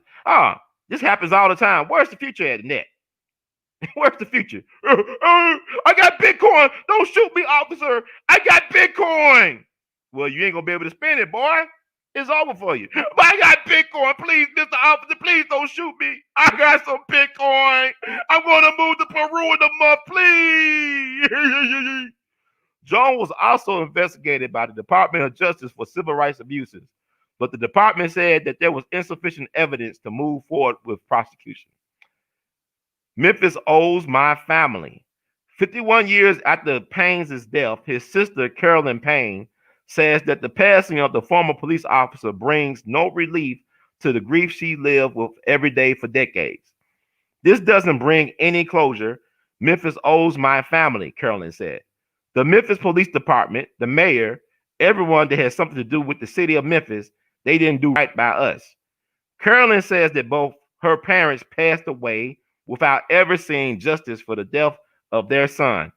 Their father, Carolyn said, died of a heart attack in 1988 after he grieved himself to death. Larry and I lived with my dad, and Larry would come home at night after working his job at the hospital and knock on the door to be let in, Carolyn said. My father waited for that knock every night, even after Larry died. He cried every night. He waited for that knock every night. Maybe I could have gave him some Bitcoin. He might be alive today. He has some Bitcoin. People crazy. Witnesses denied Payne armed with a knife. Same old story. Payne's his mother. Y'all talking about Jacob Blake. Hey, police say he had a knife. Did that happen last year? You people are insane. Oh, man, we got the answers. You have no answers.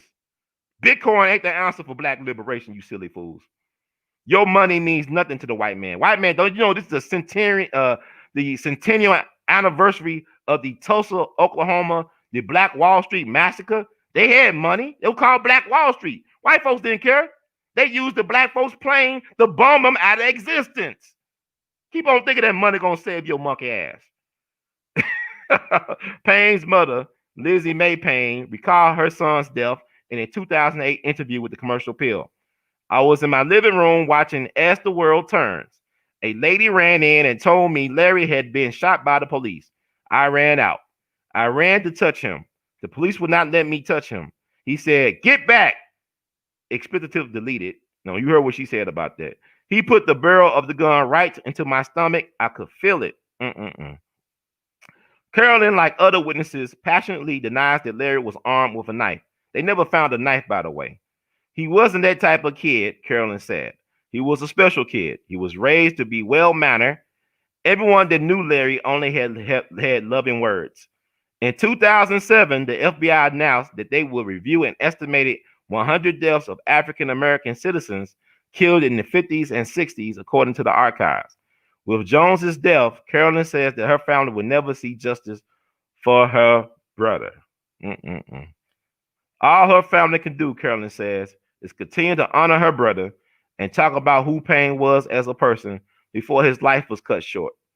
I want them to know that he was never able to give our parents grandchildren, Carolyn said. I don't have any nieces or nephews to remind me of Larry. He never got to grow up with me. We hurt today because Larry never got that chance to grow up with us. Jones was interred on March 26, 2019 at the West Tennessee State's Veteran Cemetery in Memphis. So white folks protect their own killers. Black folks tell them, oh Lord, y'all think Bitcoin gonna save your monkey ass? Money never saved black folks' ass in this country. We had land and everything, and they took it from us. Think about Wilmington in 1898. Fools talk reckless. Fools talk reckless. Oh man, you black folks, man. God bless us. We gonna lose a lot of y'all. I want to say it like this: a lot of us ain't gonna make it. The power is inside of you. All the stuff you need, you manifest. So it's funny because I look at Memphis, how they knocked down the projects. You know, Harrington, the first black elected mayor, he knocked down those projects like Follow Home, all that stuff. He moved folks around the city. Crime goes up because the ghetto is not a real place. It's your mentality. The hood rat is a government invention. The hood rat does not exist in nature. Your mindset, either a ghetto or a gold mine. The choice is yours, but I don't see how white man's tricks and currency gonna free your monkey ass from your ignorance, your willful ignorance. So if Bitcoin could free you, cryptocurrency, whatever y'all talking about, why don't y'all post y'all channel? Teach the people. Y'all not teaching nobody nothing. Y'all being very selfish about it. And I think you're doing a bluff. Y'all playing poker face with it. I don't even know if y'all real people. But what I'm saying is, when has money ever helped black folks get out of this situation we in? I'm in Memphis. The people grocery lynchings of 1892. You had black men that were lynched because they were successful businessmen. Most of the people that were lynched were successful businessmen. Cosby's in prison because he's a businessman, more so than a so-called rapist. He had big plans to own media. And white folks say, you like Kid Icarus. If you read history, you know who Kid Icarus was from mythology. He flew too close to the sun. Sam Cooke flew too close to the sun. Otis Redding flew too close to the sun. Kobe Bean Bryant flew too close to the sun. So thank y'all for listening. Thank y'all for listening, because you clowns, I love y'all. Like, I think that y'all get under my skin. No, I like to play around with y'all. I like to play around because I know y'all not serious about it. And a lot of times when people talk a lot of crap like that, they don't got nothing going. They talking about the future when they can't deal with the present. When you can't deal with your present, you have no future. So with that said, family, thank y'all for listening to We All Be News Radio and TV. News Free Dixie for the 21st century. Thank y'all for Cash App and support, for donating. Let me shout out people. Life is good. Darren Hanshaw, thank you. Sonia Hanshaw. Okay, the Hanshaws. Meet the Hanshaws. Thank y'all so much. We love you madly. And thank y'all for buying stuff. Cash App, $ R2C2H2. You can Zelle, PayPal, and Google Pay your support, R2C2H2 at gmail.com. Vimo at R2C2H2. You can buy Art of His Art, R2C2H2.com. You can wear Art of His Art. We got the Teespring shelf below the description. And we are who we need to be. And I'm thankful that what I do is of service to people. I'm providing a service while I'm here. I can't die for y'all, but I can serve y'all with the best of my abilities and talents. So thank y'all for listening, for being patient. And I'm gonna stop, going there with the trolls. I don't believe in censorship, but I'm gonna start ignoring them. I already called them out over the last couple of nights.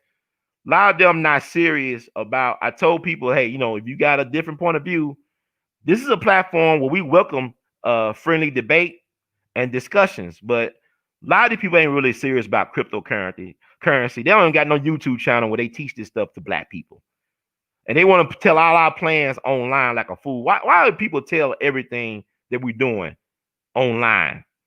Hey, I didn't know Jay-Z had a deal with Donald Trump. That was behind the scenes. to get his girl Desiree Perez that pardon, his CEO of his company, so they can start selling that weed, that legal weed up in Cali. So y'all ain't know how stuff really works, man. And a lot of y'all clueless, and then y'all want to know stuff, but yeah, y'all can't do nothing with the information. Y'all paralyzed in fear because there is no future for people that do not know their past. There is no future for people who do not know their past. So inherit the win, you and your kids and grandkids, because it's over, man. Dick Gregory told us recess time is over, man. Y'all think this is the 1980s with Microsoft? Those days are gone, my nigga. This is warfare. Thank y'all so much. Let me read a disclaimer. Oh, I have so much fun. It's therapy. I gotta go to the plantation now. Normally I like to have more videos played, but I got time to get away from me, man. Time be getting away. But y'all hope y'all have a great day or a great night. Read a disclaimer. Disclaimer: the views expressed by hosts and guests and trolls on the We All Be TV platform are not the official views, opinions, beliefs, or perspectives of We All Be News or the We All Be Group, Inc.